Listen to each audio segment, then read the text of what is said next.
Hello दोस्तों, मैं शिव गोपाल और स्वागत करता हूं आपका एबीएस क्लास में। दोस्तों, आज के इस वीडियो में मैं आपको महत्वपूर्ण गद्यांश बताने वाला हूं।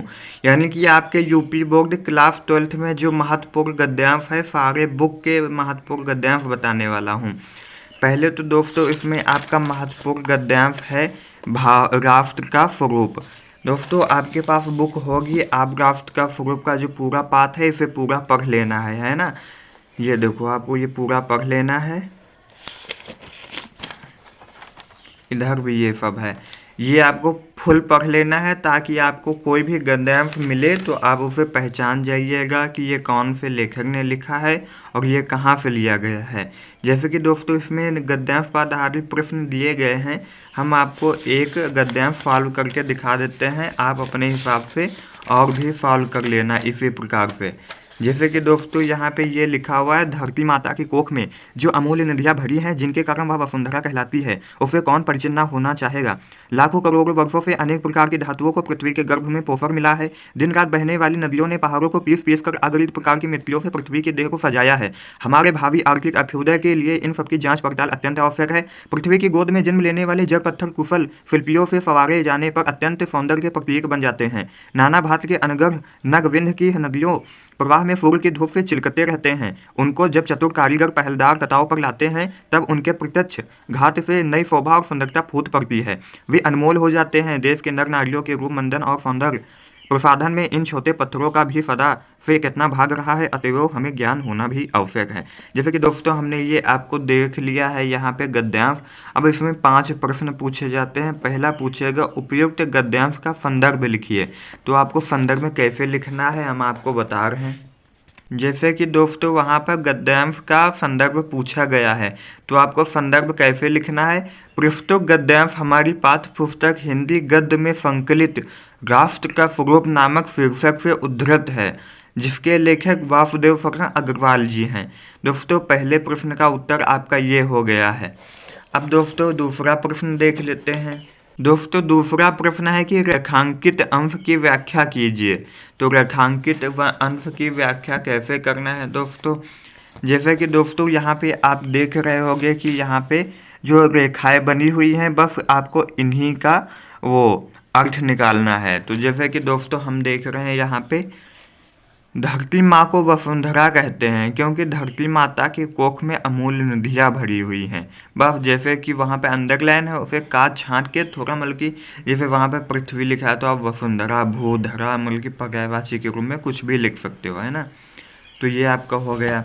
तीसरा प्रश्न देखते हैं, धरती माँ को वसुंधरा क्यों कहते हैं। अब पूछा गया है कि धरती माँ को वसुंधरा क्यों कहते हैं।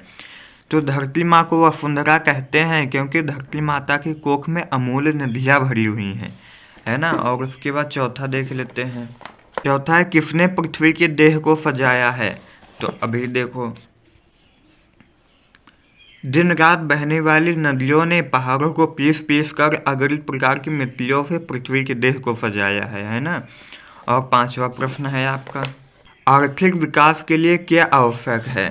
तो आप देखिए यहाँ पे, आर्थिक विकास के लिए इन सब की जांच पड़ताल अत्यंत आवश्यक है।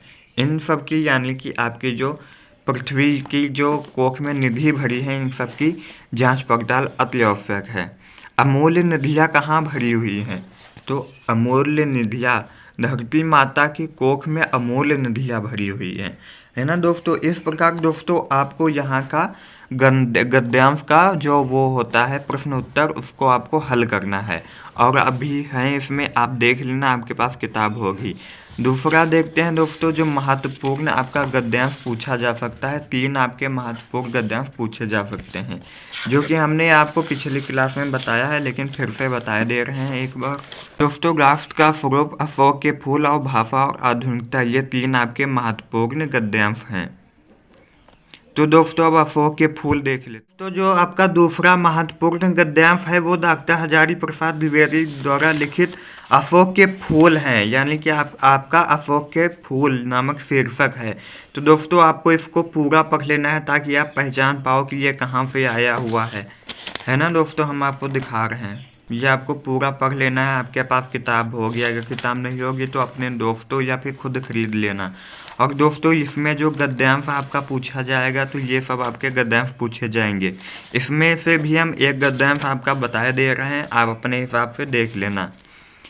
जैसे कि दोस्तों यहाँ पे आपका जो गद्यांश है, कहते हैं दुनिया बड़ी भुलक्कड़ है, केवल उतना ही याद रखती है जितने में उसका फर्ज फंदता है, बाकी को फेंक कर आगे बढ़ जाती है। शायद अशोक से भी उसका फर्ज नहीं फंदा, क्यों उसे वह याद रखती, सारा संसार स्वार्थ का अखाड़ा ही तो है। जैसे कि दोस्तों ये आपका गद्यांश दिया है, अब इसके प्रश्न देख लेते हैं। उपयुक्त तो गद्यांश का संदर्भ लिखिए। तो दोस्तों इस गद्यांश का संदर्भ हम देख लेते हैं। प्रस्तुत गद्यांश हमारी पाठ्य पुस्तक हिंदी गद्य में संकलित अशोक के फूल नामक शीर्षक से उद्धृत है, जिसके लेखक हजारी प्रसाद द्विवेदी जी हैं। और दूसरा प्रश्न आपका देख लेते हैं। दूसरा प्रश्न है रेखांकित अंश की व्याख्या कीजिए। तो दोस्तों आपने उसमें देखा कि जिसमें आपका रेखा बनी हुई है उन्हीं का आपका हिंदी अनुवाद करना है, तो हम कर लेते हैं। कहा जाता है यह दुनिया बहुत भुलक्कड़ है, केवल उतना ही स्मरण रखती है जितने में उसका फर्ज फंदता है। जैसे कि दोस्तों आपका ये हो गया। अब तीसरा प्रश्न देख लेते हैं। तीसरे प्रश्न में आपका है सारा संसार स्वार्थ का अखाड़ा ही तो है, इसे स्पष्ट कीजिए। तो जैसे कि दोस्तों यहाँ पे तीसरा है लेखक के कहने का तात्पर्य यह है कि सारी दुनिया अपने स्वार्थ के लिए ही काम करती है। और चौथा आपका प्रश्न हो जाएगा लेखक ने गद्यांश में किस प्रकार के लोगों को स्वार्थी कहा है। तो आपका यहाँ पे हो जाएगा लेखक ने गद्यांश में उन लोगों को स्वार्थी कहा है जो लोग केवल अपने हित और केवल अपने स्वार्थ के बारे में सोचते हैं। पांचवा आपका है प्रस्तुत गद्यांश में किस प्रसंग की चर्चा की गई है। तो प्रस्तुत पद्यांश में अशोक के दुख तथा मनुष्य के स्वार्थी होने के प्रसंग की चर्चा की गई है। तो दोस्तों आपका ये गद्यांश हो गया। अब दोस्तों हम तीसरा महत्वपूर्ण गद्यांश देखेंगे जो कि भाषा और आधुनिकता से। तो दोस्तों तीसरा महत्वपूर्ण गद्यांश हम देख लेते हैं जो कि प्रोजी सुंदर यदि द्वारा लिखा गया है, जो कि आपका भाषा और आधुनिकता है। ये भी दोस्तों आपको एक बार बुक से पूरा पढ़ लेना है, हम आपको दिखा रहे हैं। और उसके बाद इसका भी हम एक महत्वपूर्ण गद्यांश करवा दे रहे हैं, आप अपने हिसाब से और भी दूसरे इसी प्रकार कर लेना है। जैसे कि दोस्तों आपका इसमें गद्यांश है, जैसे कि दोस्तों इसमें है कि भाषा स्वयं संस्कृति का एक अटूट अंग है, संस्कृति परंपरा से निवृत्त होने पर भी परिवर्तनशील और गतिशील है।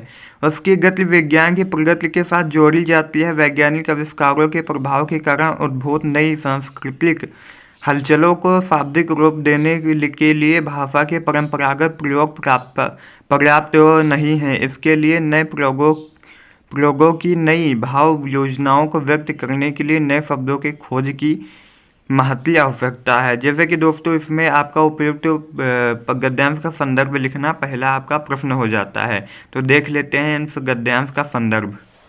दोस्तों भाषा और आधुनिकता का पहला प्रश्न का उत्तर हम देख लेते हैं। पहला प्रश्न का उत्तर है प्रस्तुत गद्यांश हमारी पाठ्य पुस्तक हिंदी गद्य में संकलित भाषा और आधुनिकता नामक शीर्षक से उद्धृत हैं। इसके लेखक प्रोजी सुंदर यदि जी हैं।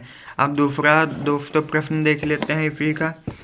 दोस्तों आपका दूसरा प्रश्न क्या कहता है। दूसरा प्रश्न आपका किसकी गति विज्ञान के प्रगति के साथ जोड़ी जाती है। तो अभी हम देख लेते हैं इसका आंसर। दूसरे प्रश्न का आंसर है संस्कृति की गति विज्ञान की प्रगति के साथ जोड़ी जाती है ना। और आपका जो तीसरा प्रश्न है उपयुक्त तो गद्यांश में किस प्रसंग का प्रतिपादन किया गया है।